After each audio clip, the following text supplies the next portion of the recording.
I don't think we realize what technology is doing to us. Not just our habits, the blue lights, the algorithm, but our ability to think, to reflect, to sit still for a moment. When was the last time you sat in silence? No music, no scrolling, no distraction. Just your thoughts. For most of us, that feels uncomfortable now. And that's not accidental. That's by design. Stick around as we talk about not just what technology is doing to us, but what kind of practices can we put in our daily life to safeguard ourselves against losing that intellectual curiosity and the inability to sit in silent contemplation.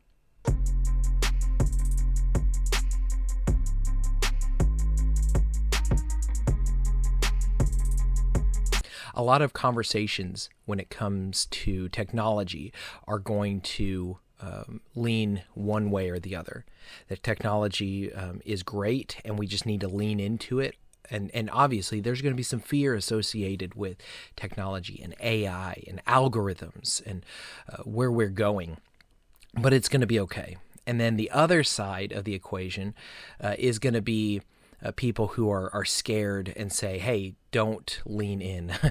Take a minute, pause, disconnect.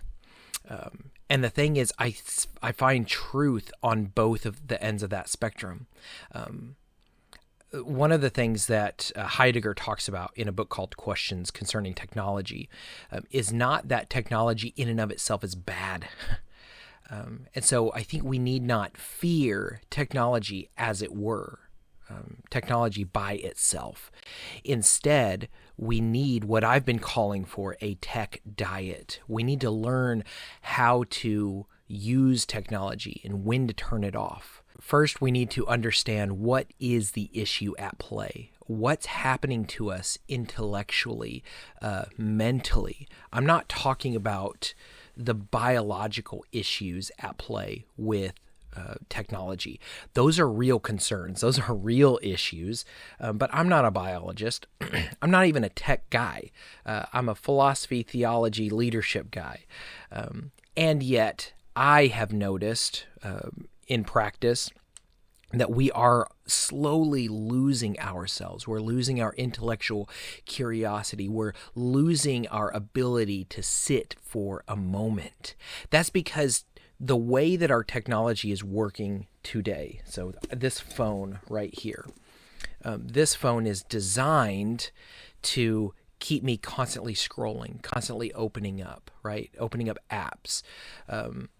We are constantly getting push notifications. I have my phone set on vibrate instead of a ring, or a audible notification. It's all day my phone is vibrating. Why? Because I have alarms, I have emails, I have text messages, and I have apps that are constantly saying, oh, you should look at this. Somebody wants you to notice that. And so I'm motivated to get on the phone. But then when I'm opening up apps, those apps are motivated to keep me engaged. And so my attention is fragmented. I'm constantly being pulled in this direction or that direction. Whenever I don't have this phone around me, one thing that I got into the habit of doing years ago is putting my phone in another room so that I'm not constantly hearing the buzz, but I have my computer and I have my TVs, right? There are other things in my house that are constantly pulling me towards giving attention there. And so we have lost the ability to think deeply and to sit with a topic for an extended amount of time. Why? Because our technology is constantly vying for our attention. There's another app, another notification that wants us to pay attention to it. And so our attention is fragmented. Another issue is we have trained ourselves to constantly be stimulated. If we're not getting some sort of information, audible information or visible information, if we're not somehow stimulating our senses constantly, then we get bored immediately. You see this at airports. You see this at the DMV line, right? Somebody's always grabbing for their phone. And listen, we've done this for years. Back in the day, whenever I first was getting my license, everybody had, well, I say everybody, I had a book, right? Like I found a way to pass the time. I was always reading, but a physical book that you can touch is not constantly sending notifications, right? You're stuck with this one physical copy of that book. You could turn the pages, but that's it. You're not getting new information constantly fed to you. And that's not to attack cell phones, by the way. And I'm not lifting up physical books as like the best form of technology. I'm just saying the state of technology as it stands is constantly feeding us stimuli. It's almost like when you're driving down the highway and you're seeing billboard after billboard after billboard after billboard. So I do a lot of road trips, right? I'm in a band. So when we go on tour, we're driving down the highway. It's crazy because you hit like a big city, and the big city has lights. There's usually billboards and attractions and signs, and everybody wants you to go there. This gas station is the place to go. That fast food restaurant is the one you want to stop at. And so everybody wants your attention. And then you get past that big city and you get out into the country, and there's no billboards. It's just you and the cornfields. Or sometimes you're driving through the desert and it's just you and that open road. And I think we have spent too much time in the big cities of technology. We've spent too much time getting used to the billboards and the advertisements, that's what we want. And so the deserts are uncomfortable. Being out in the cornfield, driving in the cornfields is uncomfortable. And yet that's where we find the ability to really sit with a concept, those cornfields. And I'm not saying actually get in your vehicle and drive in the cornfields. Although, if that's how you want to unwind, go for it. But finding times in your life, finding times in the desert, finding times where you're in the city and finding times when you're in the desert. These are important. We need to be able to sit with an idea without being bombarded with more information. Another issue that we're running into is the loss of reflection. We consume so much that we don't stop to reflect, to understand. I'm constantly being sent videos and headlines and memes of information. When you look into that information, it's false, right? It's bad data. It's either spun a certain from a certain side, or it's just bad data, just incorrect. Why? Because we don't stop and think through stuff. And this is not I do this myself. Just the other day, I saw something and I sent it to a friend, and they said this is old information. In fact, it wasn't just debunked yesterday; it was debunked like 4 years ago or whatever. So we all fall into this. So how can we create patterns to stop and reflect, to sit with something? I always say that if a headline is worth grabbing your attention, then it's worth digging deeper. You know what I mean? Oftentimes we don't read past just the headlines. We just see that one thing, but that's designed in such a way to grab your attention. Read the article. And if you care so much about it, that topic, read a couple articles, dig deeper. We have lost that ability to reflect and sit with concepts. And it's causing a detachment from reality, literally.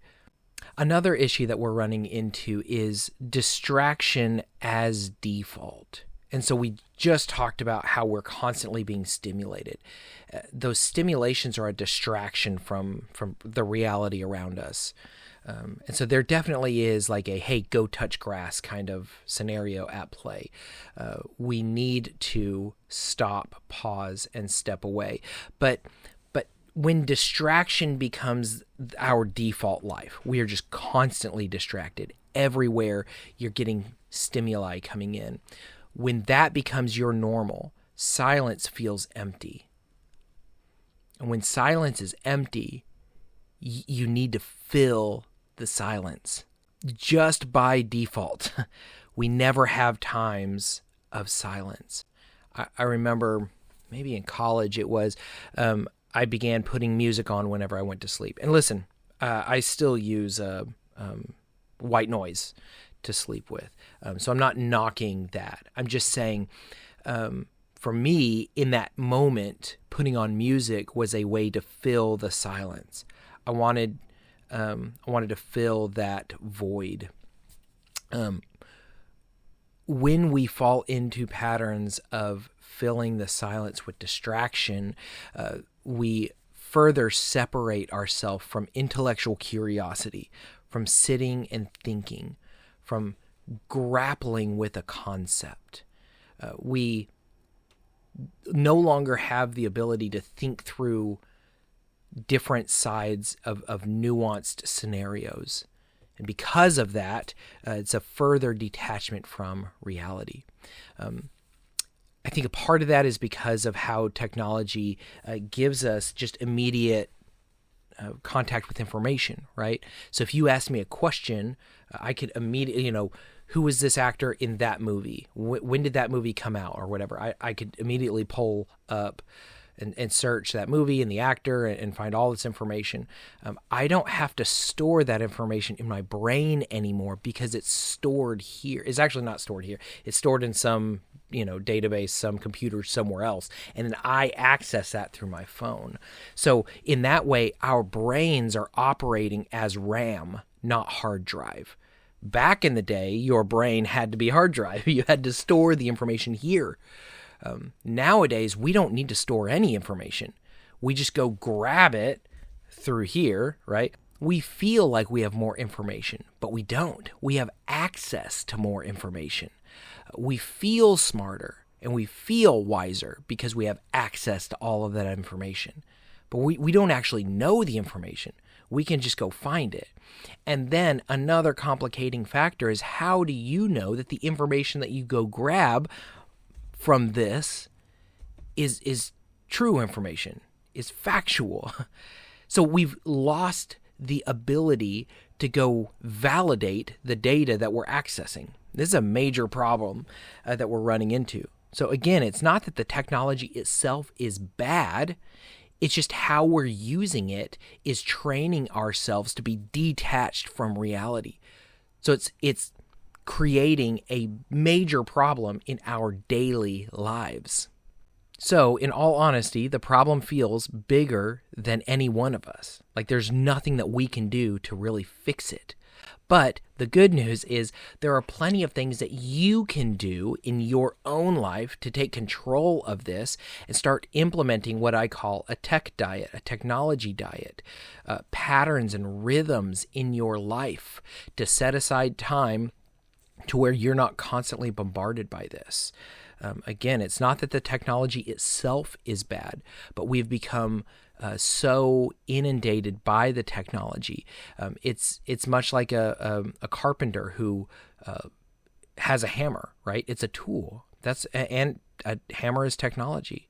But you don't see the carpenter who just carries the hammer around all the time, just tapping it, looking at it, studying it, thinking about his hammer. I have the best hammer ever. It's just so beautiful. It's so awesome. And then something happens. You go get another hammer, buy another hammer, the upgraded hammer, right? This is the 5.1, the 7 point, I don't know. This is just the best hammer ever. No, the hammer's the hammer. I have plenty of friends in my life who are handymen, right? And they've got their tools, and when the tool breaks, they go get another tool. They're not just obsessed with that tool. And yet, this tool we get obsessed about, don't we?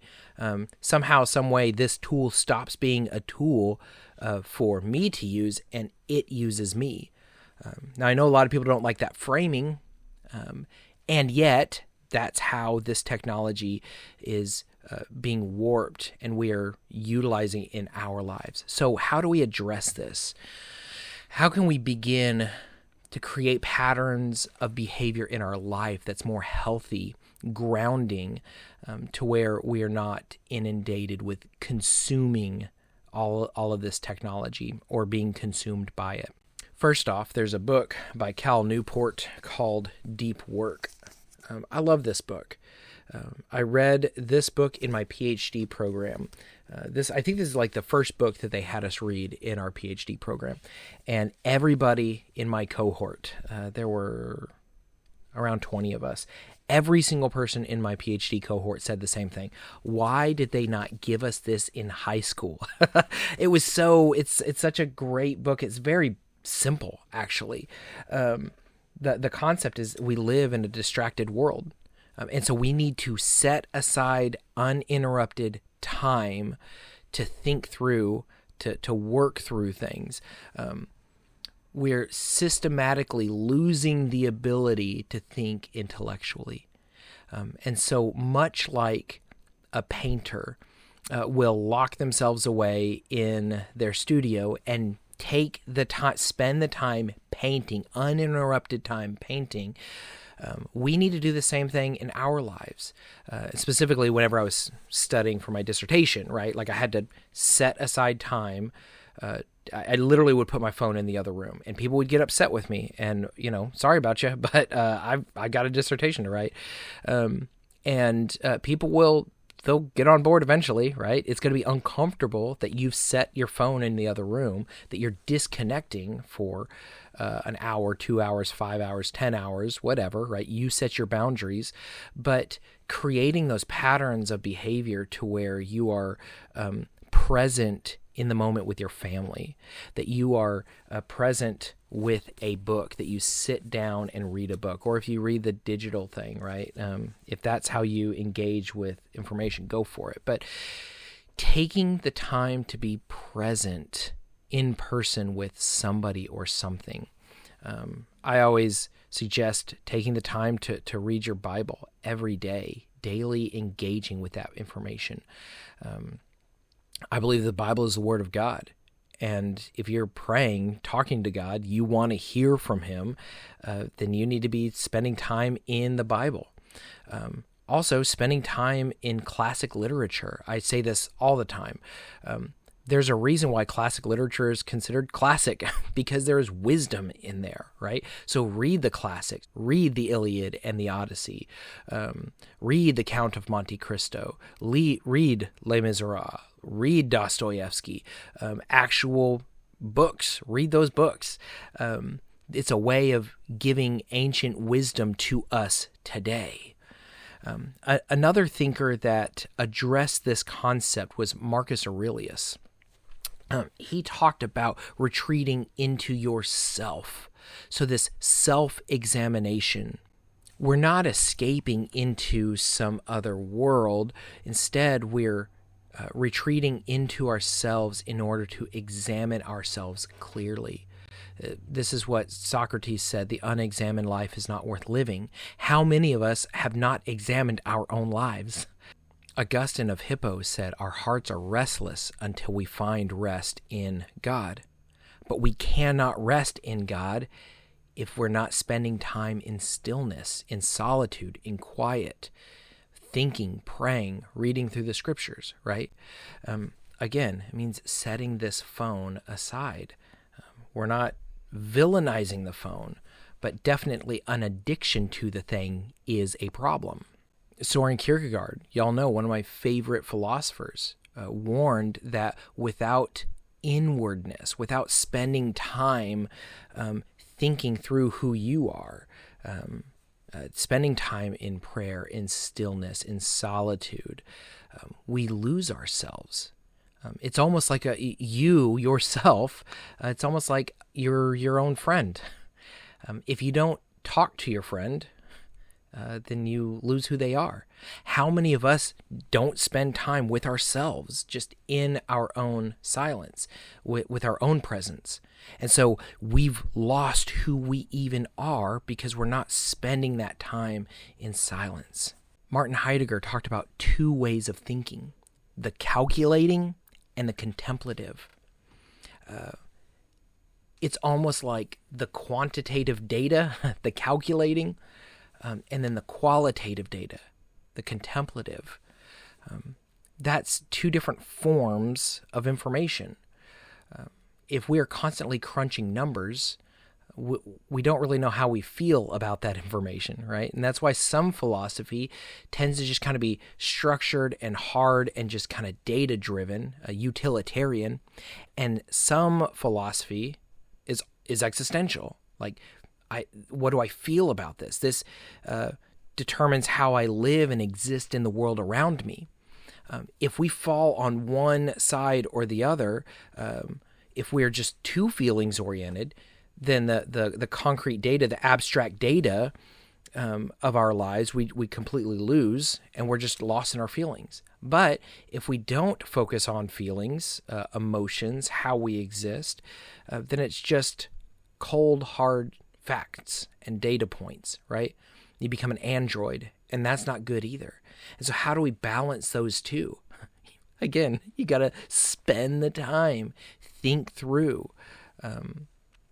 This is why I spend time in prayer, reading through articles and books, listening to people that I respect, listening to lectures online. That's one of the beauties of the technology that we have. I will pull up lectures on YouTube and just listen to somebody lecture about different philosophers or theologians. So we can utilize the technology. It's just, are we being distracted during that time? If I'm listening to a lecture on Kierkegaard on YouTube, but I'm just playing on my phone, I'm just crushing candy the entire time, I'm not really getting that data. I'm not really thinking through. So don't take this as we're just rejecting any and all technology. It's how we're engaging with that technology. So this isn't just about distraction. It's about formation. Listen, technology itself is neutral, but the voices behind the technology are trying to shape you one way or another, whether you recognize it or not. Your worldview is being formed through the data that you're getting from this technology. And we've talked about this in the worldview video. Are you going to be a passive observer as the world tries to form your worldview? Or are you going to be intentional and active, thinking through what's forming your worldview? What type of person are you becoming? Aristotle would talk about the golden mean, right? The balance in life. So we're not saying that technology in and of itself is bad. The issue is unexamined use of technology. That's the issue. Allowing this thing to just constantly speak to me, speak in my brain, reshape, reform me. That's a problem. So taking control of that, creating boundaries in your life where you say no. This is where the scriptures would tell us, hold every thought captive. So anything that comes into your head, anything that you see, that you hold that thought captive, that you say, is this a good concept? Do I want this idea to inform how I see the rest of the world? Do I want my worldview influenced by this concept? So, a technology diet. What does a technology diet entail? So first off, we want to reintroduce silence in our lives. Reframe how you see silence. Instead of this time of being bored in life, maybe think of it as a time of coming up for air, coming up from the depths and breathing in deep is your time of silence. You need moments where nothing is competing for your attention. Read slowly. Long-form thinking reshapes how your brain receives information. Our technology favors short-form consumption, but actual data, actual wisdom usually comes by nuanced approaches, thinking through information, taking that time in silence, contemplating. We need to rediscover reflection. Don't just consume ideas, sit with them. Let them bother you. Ask friends and family what they think about things. Some of my favorite books are books that address multiple different perspectives on one topic with multiple different authors. that helps us understand a more nuanced approach of these topics that we find unsettling, whatever that topic is, whether it's politics, philosophy, theology, biology. It's not a bad idea to read people that you don't agree with. Understand those perspectives. This is sitting with and reflecting on big ideas. Touch reality again. Touch grass. Go on a walk. Go on a hike. Put a leash on your dog and walk around. Say hi to a neighbor. Get on your bike. Get on your skateboard. I would if my knees would handle it. It's been years since I've been on a skateboard and I'm scared, but I would love to do that. Get out in the physical world and touch things. Create things. Man, my brother creates. He's a woodworker, and he's just an artist, just in general. But he creates just the most intricate, beautiful pieces of art with wood. Why? Because he separates himself out. He takes the time in silence, alone in his workshop with real, physical, tangible things, and he builds things. He thinks through ideas. He listens to podcasts, and he'll put the Bible on and just listen to it in the background. He's spending time in creation. I'm not saying that just only outside. You can spend time creating, but it's stepping away from the chaos of this technological world that we live within, the distractions. Finally, be present with people physically. Proximity is important in relationships. Aristotle told us this, y'all. Thousands of years ago, Aristotle said, you can't be friends with somebody that you're not in the same proximity with. That if you weren't going to the same markets as they were going, that's not a real friend. And so he was actually criticizing long distance relationships because he was saying that's not a real relationship. If you're just sending notes back and forth, you're not in proximity with them. That's not a real relationship. Now, I'm not willing to go that far. There are times when I'm on tour and I'm in another state and I call my family and all I have is this to connect me with them. I love them. That doesn't mean I'm not in a relationship with them. I love them. And I use this. It's a tool. But also, sometimes we favor the distance approach. Sometimes we favor texting or sending a message or just liking something on Facebook or Instagram, right? Putting a comment on a video, which is, by the way, that's what this is. We're doing the best that we can to deal through these topics. And so please leave a comment, but don't tell yourself that comment is the best form of human engagement. If all you're doing is commenting on videos or liking things on Facebook or whatever, you need to have people in physical proximity with you. That's a difficult thing to do in our world. I get it. I understand. But definitely seek that out. That's one of the benefits of being part of a local congregation, a church, a people that can hold you accountable. No church is perfect. None. I've served in plenty of churches, and I'll tell you, not a single one of them is perfect. But humans aren't perfect. That's just how that works. Having a faithful group of people that love you, that care about you, and that you see frequently face to face is so important in life. There's a reason why the scriptures talk about the importance of stillness, because clarity doesn't come from constant noise and chaos. It comes when we step back, we listen, and we spend time in silence. So, is technology good or bad? I don't like that question. Instead, I want to ask the question, what is technology doing to us? What is unbridled technological advancement doing to us?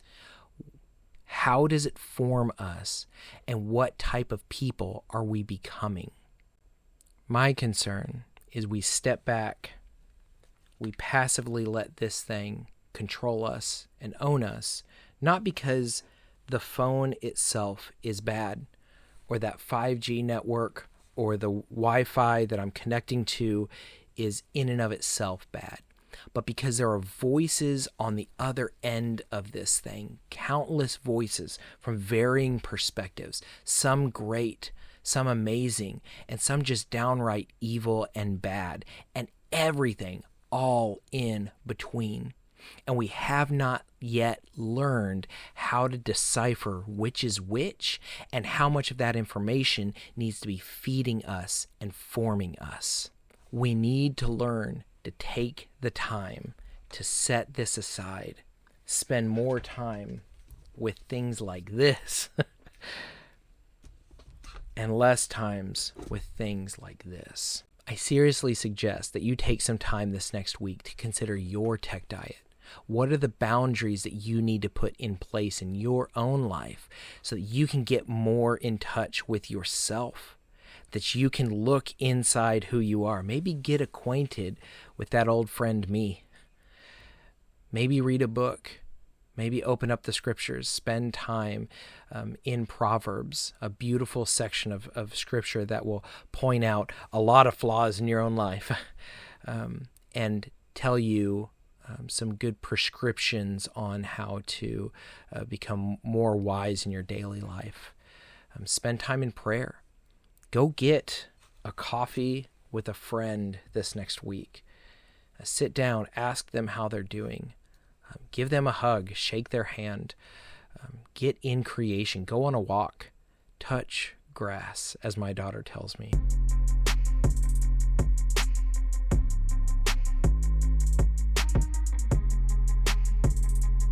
Hey, y'all, it's been great. As always, I love doing these videos, and I hope that it's beneficial to you. If you found value in this, please comment, like, subscribe. All of that's really important, especially with just how young we are as a channel. And give me some ideas of other things to talk about. As some of y'all, I won't call you out by name, but as some of y'all have pointed out, I've made videos because y'all suggested it or y'all brought up a topic, or a thinker or whatever. So keep throwing those my way. I want to know what you want to talk about. I love y'all. I hope all is going well, and I will see you next Friday. Bye.